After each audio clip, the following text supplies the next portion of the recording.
안녕하세요. 동국대학교 안영찬 교수입니다. 저 안영찬 교수의 2026 비즈니스 렉처에 오신 것을 환영합니다. 이번 특강 주제는 정의란 무엇인가입니다. 정의는 결국 사람을 어떻게 대하느냐의 문제입니다. 오늘은 다양한 사례를 토대로 무엇이 정당한가라는 질문의 답을 함께 추적해 보시죠. 그럼 본격적으로 시작하기에 앞서 오늘 이 강의는 마이클 샌델의 저서 정의란 무엇인가를 바탕으로 저 안영찬 교수만의 인사이트를 더하여 구성하였다는 점을 밝힙니다. 오늘은 제2강 도덕은 목숨의 숫자를 세고 비용과 이익을 저울질하는 문제인가? 입니다.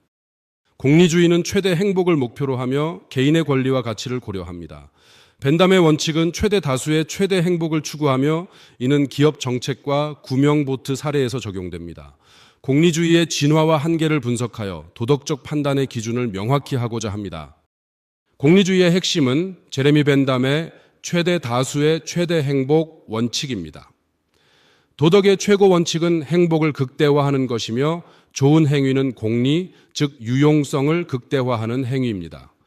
공리는 쾌락과 행복을 가져오고 고통을 막는 것으로 정부는 공동체 전체의 행복을 극대화해야 합니다. 1884년 영국 선원 4명이 남대서양에서 표류했습니다. 19일째 선장 더들리는 병든 17세 소년 리처드 파커를 죽여 나머지 3명이 생존했습니다. 이 사건은 도덕적 딜레마와 생존 본능의 충돌을 보여주며 공리주의의 한계를 시험하는 사례로 남았습니다. 구명보트 사건은 윤리적 의문을 제기합니다. 3명을 구하기 위해 1명의 생명을 희생하는 것이 도덕적으로 허용되는 것일까요? 민용호가 침몰한 후 승무원들은 물도 없고 최소한의 식량도 없는 끔찍한 상황에 직면했습니다. 바닷물에 감염된 파커는 선장에 의해 사망했습니다. 생존자들은 구조되기 전까지 나흘간의 고난을 견뎌냈습니다. 파커의 가족 부재는 생존한 승무원들의 가족적 유대와 대조를 이루며 도덕적, 법적 판단을 복잡하게 만듭니다. 공리주의 계산에서 파커의 생명과 고통은 3명의 생존과 가족의 기쁨에 비해 어떻게 평가될까요? 수의 논리로는 1명의 희생으로 3명을 구할 수 있습니다. 합리적 선택으로 파커는 이미 병들어 있었고 부양가족도 없었습니다. 다른 선원들은 가족이 있었습니다. 2가지 반박이 있습니다. 첫째, 파커를 죽여 얻은 이익이 장기적으로 사회에 나쁜 결과를 초래할 수 있습니다. 둘째, 권리의 우선성을 강조하며 무방비 상태의 사람을 죽이는 것은 잘못입니다. 도덕적 원칙은 공리주의를 넘어 사람들 간의 적절한 방식을 내포합니다. 벤담의 정책 실험은 공리주의를 사회개혁에 적용하려는 시도였습니다. 파놉티콘 감옥은 중앙감시탑에서 모든 재소자를 관찰하며 효율적 감시와 인권 침해 사이의 균형을 고민했습니다. 구빈원 계획은 거지를 한 곳에 모아 노동시키고 비용을 자체 충당하며 사회 공리를 증대시키려 했습니다. 또한 벤담이 제시한 파놉티콘 설계는 중앙감시탑을 통해 효율적인 감시를 가능하게 했습니다. 교도관은 재소자를 관찰할 수 있지만 재소자는 교도관을 볼 수 없습니다. 민간업자가 운영하며 재소자는 하루 16시간 노동을 통해 이익을 창출합니다. 그러나 자유와 존엄성 제한, 심리적 고통이 문제로 지적되었습니다. 구빈원 계획은 거지를 한 곳에 모아 문제를 인식하고 해결하려는 시도입니다. 거리에서 거지와 마주치면 행복이 줄어든다는 인식이 있습니다. 벤담은 거지를 구빈원으로 몰아넣어 일반 대중의 공리를 증대시키려 했습니다. 이는 거지들의 불행보다 대중이 겪는 고통의 합이 더 크다는 논리에 기반합니다. 구빈원은 자체자금 조달 시스템을 통해 생명보험을 적용하고 노동으로 생활을 유지합니다. 시민 신고와 포상 제도를 통해 구빈원 수용을 관리하며 식비, 피복비, 침구비, 의료비, 생명보험료 등 거지가 부담하는 비용 항목을 지원합니다. 이는 방배정의 공리주의적 접근을 통해 이루어집니다. 공리주의에 뿌리를 둔 워크하우스 제도는 종종 개인의 존엄성을 무시했습니다. 일부는 공동체 생활에서 행복을 찾았지만 대다수는 어려움에 직면했습니다. 강제노동의 도덕성과 개인의 비인간화를 문제로 여기는 저항이 나타났습니다. 이 제도는 사회적 배제를 정당화하고 인식된 다수의 이익을 위해 소수 권리를 희생하며 제도적 불공정의 역사적 사례를 강조했습니다. 고대 로마에서 콜로세움은 잔인한 구경거리의 무대였습니다. 그리스 죄수들은 종종 사자와 맞서기 위해 경기장에 던져졌는데 이는 대중을 위한 암울한 오락의 한 형태였습니다. 이러한 관행은 소수의 고통과 다수의 즐거움 사이의 극명한 대조를 강조하여 사회적 가치에 대한 윤리적 의문을 제기했습니다. 콜로셈 사건은 개인의 고통보다 집단적 쾌락을 정당화하는 것에 대한 윤리적 의문을 제기합니다. 수천 명의 로마인들은 기독교인들이 극심한 고통과 죽음에 직면하자 환호성을 질렀습니다. 개인의 고통보다 대중의 쾌락을 중시하는 이러한 공리주의적 관점은 도덕적 딜레마를 제기합니다. 이러한 잔인한 오락의 정당성에 도전하는 것은 대중의 쾌락에 대한 도덕적 비용의 의문을 제기하는 광경의 강도와 잠재적인 사회적 해악입니다. 로마 권력의 상징인 콜로셈은 잔인한 오락의 장소였습니다. 개인의 고통보다 집단적 쾌락을 중시하는 것에 대한 윤리적 의문을 제기합니다. 종종 참여를 꺼리는 그리스인들은 극심한 고통과 죽음에 직면했습니다. 이는 군중의 즐거움에도 불구하고 인간을 단순한 오락 도구로 사용하여 그러한 행위의 정당성에 도전하는 도덕적 딜레마를 강조합니다. 그리고 시한폭탄 시나리오도 윤리적 딜레마의 사례 중 하나입니다. 테러 용의자로부터 정보를 추출하기 위해 고문을 정당화할 수 있을까요? 그 대가는 한 개인의 극심한 고통이지만 잠재적인 이점은 수천 명의 생명을 구하고 대규모 파괴를 막는 것입니다. 공리주의 논리는 정당성을 제시하지만 기본적인 인권 원칙에 도전합니다. 고문을 통한 자백은 신뢰할 수 없으며 이는 극심한 고통에서 나온 정보의 신빙성을 의문시합니다. 또한 고문은 인권을 침해하고 인간의 존엄성을 훼손합니다. 모든 상황을 고려할 때 고문은 오히려 손해를 초래하며 공리주의 논리 안에 머물러서는 안 됩니다. 무고한 아이를 이용해 테러리스트를 압박해 자백을 강요하는 시나리오는 윤리적 딜레마를 야기합니다. 아버지의 범죄를 알지 못한 아이는 여전히 무고한 제3자로 남아 있습니다. 이 전술은 더 큰 선을 위해 무고한 사람에게 고통을 주는 도덕성에 의문을 제기하고 공리주의의 원칙에 도전하며 윤리적 결정에서 순전히 수치적 논리의 한계를 강조합니다. 테러리스트의 자백을 이끌어내기 위해 무고한 아이와 맞서야 하는 도덕적 딜레마는 공리주의 논리에 도전합니다. 공리주의는 더 큰 선을 우선시하지만 개인의 권리와 존엄성을 소홀히 하는 경우가 많습니다.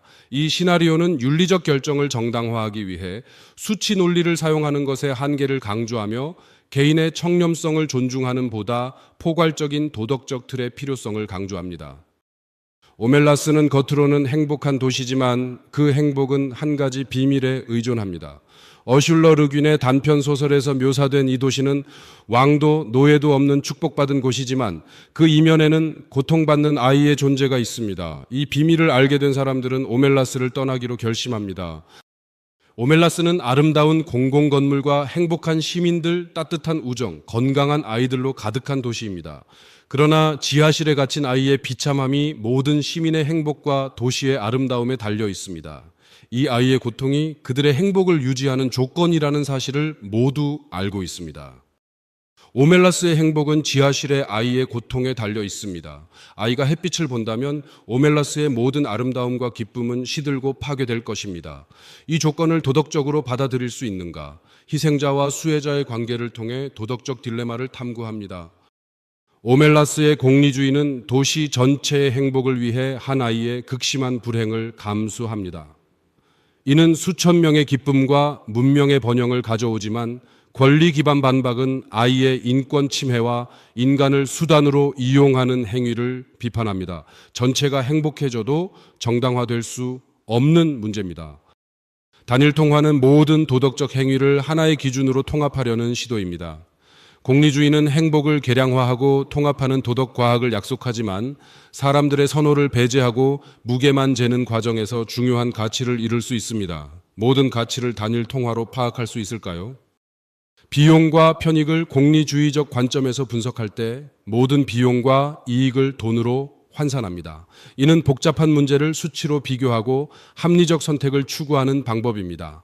그러나 인간 생명의 가치를 달러로 환산하는 것은 도덕적 분노를 유발할 수 있습니다. 다음 사례에서 이 문제를 구체적으로 살펴보겠습니다. 필립 모리스는 체코에서 연구를 수행하여 흡연이 비용보다 더 많은 금전적 이익을 창출한다는 사실을 밝혀냈습니다. 정부는 담배 세수와 함께 노인 의료 및 연금 비용 감소로 인한 이익을 보고 있습니다. 흡연자의 의료비 증가에도 불구하고 연간 순이익은 1억 4,700만 달러로 인간 생명을 소중히 여기는 윤리적 논쟁을 불러일으키고 있습니다.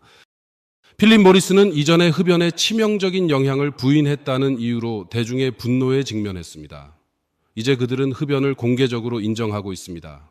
흡연 반대 단체들은 체코에서 흡연으로 인한 사망자 1인당 1.227달러의 수익을 올린다고 강조합니다. 최고 경영자는 이 연구가 인간의 가치를 무시한 것임을 인정하여 담배 산업 관행에 대한 윤리적 논쟁을 불러일으켰습니다. 또한 필립 모리스의 공리주의적 옹호로는 폐암 사망을 차갑고 비윤리적인 경제적 기회로 간주한다는 비판에 직면해 있습니다.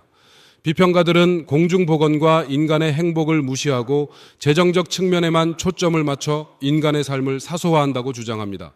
반대론자들은 흡연자의 고통, 가족의 슬픔, 조기 사망 비용 등을 다른 결론으로 제시하며 모든 가치를 수익화할 수 있는지 의문을 제기합니다. 1970년대 베스트셀러 소형차인 포드 핀토는 연료 탱크 폭발로 이어져 500명 이상의 사망자와 심각한 화상 부상을 입는 등 중요한 문제에 직면했습니다. 엔지니어들의 경고에도 불구하고 경영진은 비용과 편의성을 우선시하며 대당 1달러짜리 안전장치를 설치하지 않기로 결정하고 문제를 해결하지 않는 것이 더 수익성이 높다는 계산을 내렸습니다. 포드는 250만 달러의 배상금과 1억 2,500만 달러의 징벌적 손해배상금에 직면했지만 나중에 350만 달러로 감액되었습니다. 배심원단의 분노는 생명을 금전적으로 소중히 여기는 데서 비롯되었으며 20만 달러는 불합리하게 낮은 금액으로 간주되었습니다.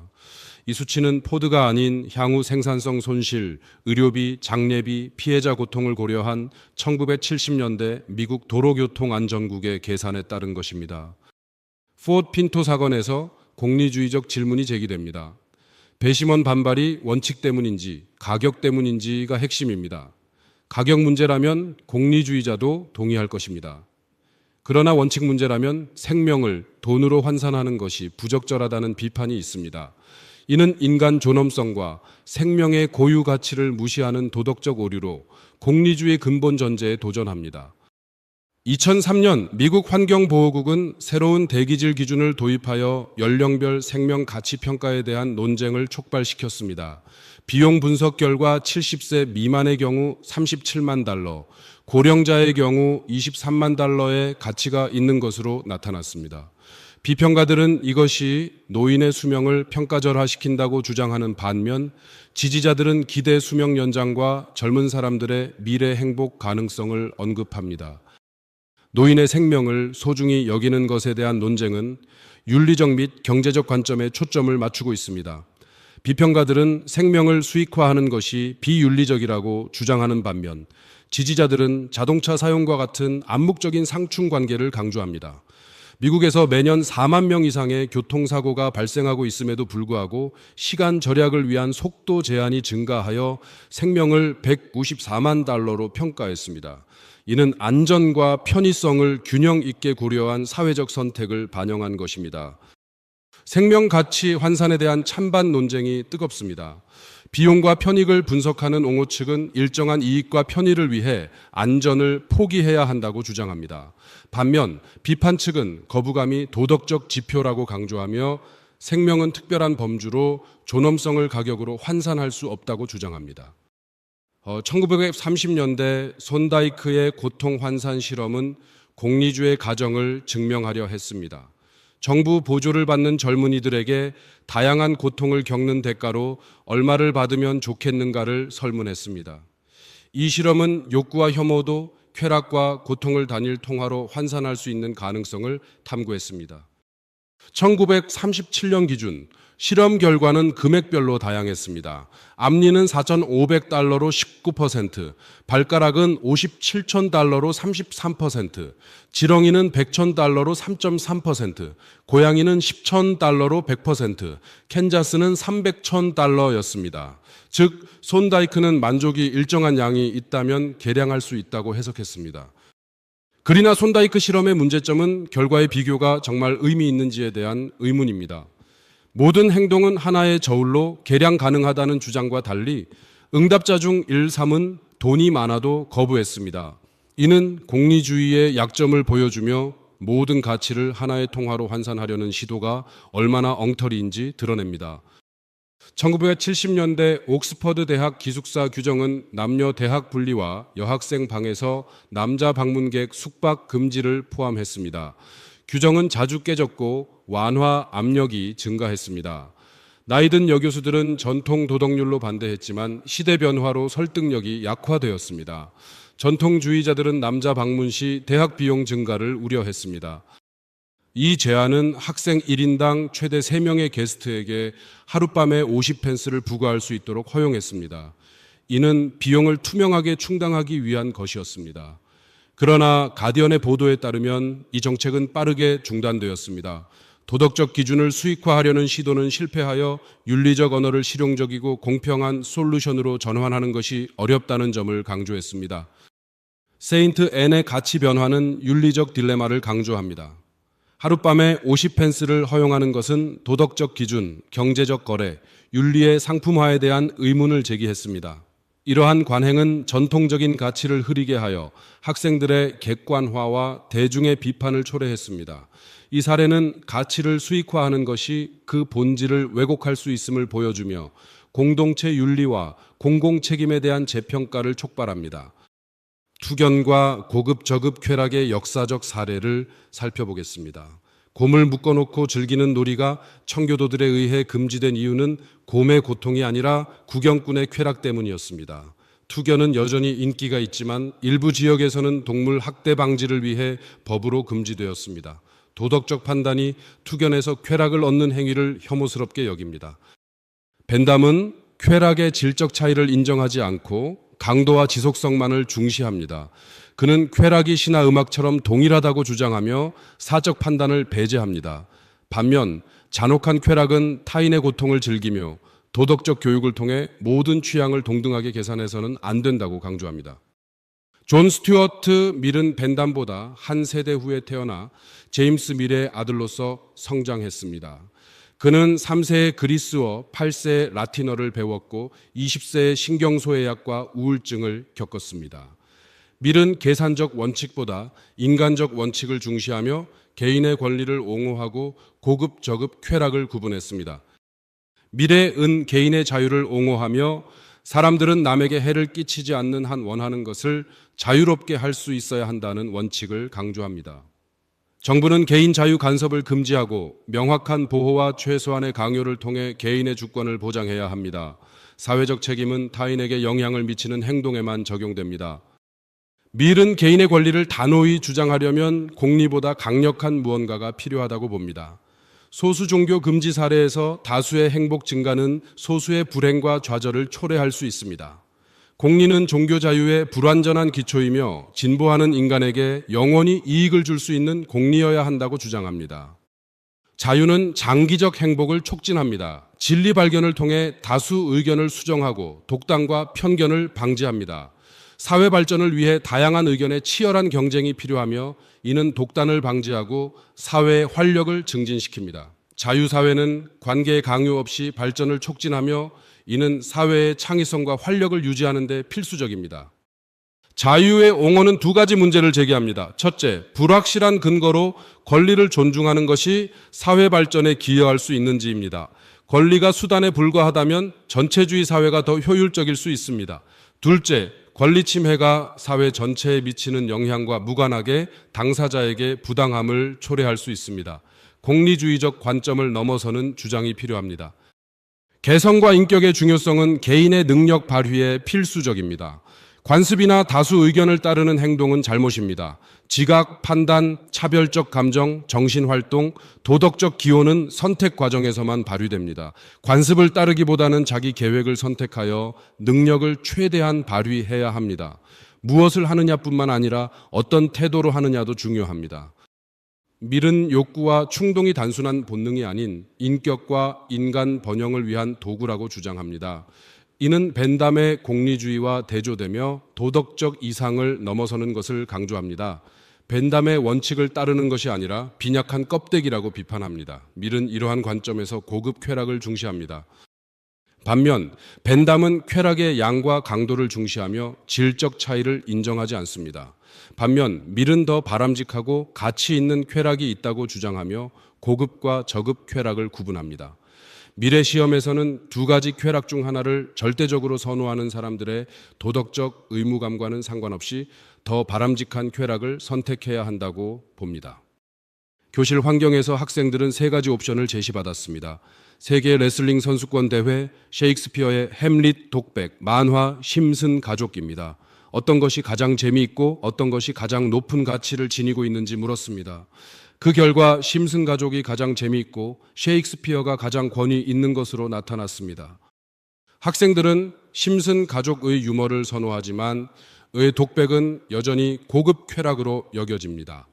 이는 교양 없는 사람으로 보이기 싫어 셰익스피어를 답하는 경향 때문입니다. 심슨 가족도 아이러니와 사회 논평이 뛰어나 셰익스피어에 필적합니다. 두 작품 모두 경험한 사람들은 을 더 좋아하지만 셰익스피어의 질적 우수성을 인정하기 어렵습니다.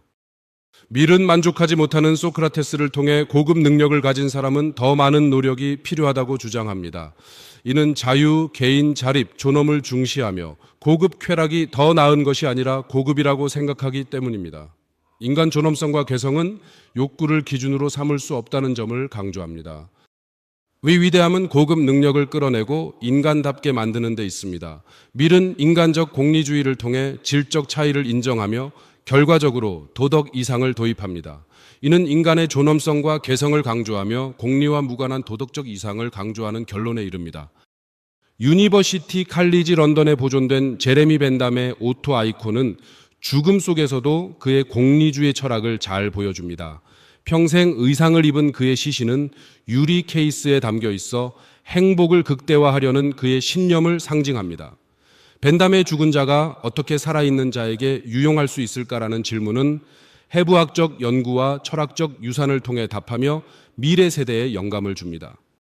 벤담의 오토 아이콘은 공리주의 실천의 상징적 의미를 지닙니다. 죽어서도 유용성을 강조하며 교육적 가치를 지니고 있습니다. 그러나 머리 방부 처리 실패로 인해 밀랍 머리로 대체되었고 현재 지하 보관 중입니다. 이는 인간을 수단으로 보는 공리주의의 상징으로 비판받고 있습니다. 공리주의는 개인의 권리를 무시하는 것과 모든 가치를 단일 지표로 축소하는 두 가지 핵심 비판에 직면해 있습니다. 오멜라스 딜레마와 같은 시나리오에서 볼 수 있듯이 개인의 권리는 총체적인 결과에 초점을 맞추면 가려질 수 있습니다. 또한 안전이나 도덕성과 같은 단일 지표로 다양한 가치를 축소하면 단순화와 윤리적 오판의 위험이 있습니다. 벤담과 밀은 공리주의의 두 얼굴을 대표합니다. 벤담은 최대 다수의 최대 행복을 강조하며 모든 쾌락을 동등하게 봅니다. 반면 밀은 쾌락의 질을 중요시하며 개인의 권리를 중시합니다. 이처럼 두 철학자는 공리주의의 다양한 측면을 탐구하며 도덕과 과학의 균형을 추구합니다.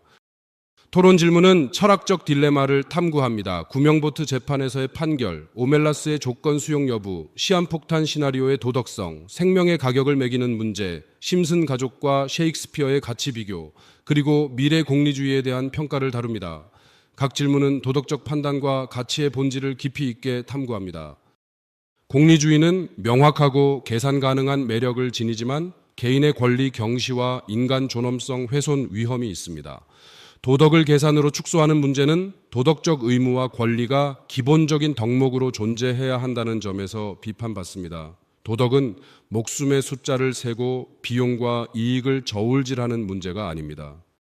어떠셨나요? 강의 내용이 조금 흥미로우셨습니까? 아쉽지만 오늘 강의는 여기서 마무리하려고 합니다. 다음 제3강에서 다시 뵙겠습니다. 여러분, 정의를 향해 함께 나아갑시다. 네버 스탑 체인지 피플 퍼스트 안영찬 교수였습니다. 감사합니다. 유익하셨다면 좋아요, 구독, 알림 설정 부탁드립니다. 더 방대한 고급 정보를 얻고 싶으시다면 멤버십 가입도 추천드립니다. 감사합니다.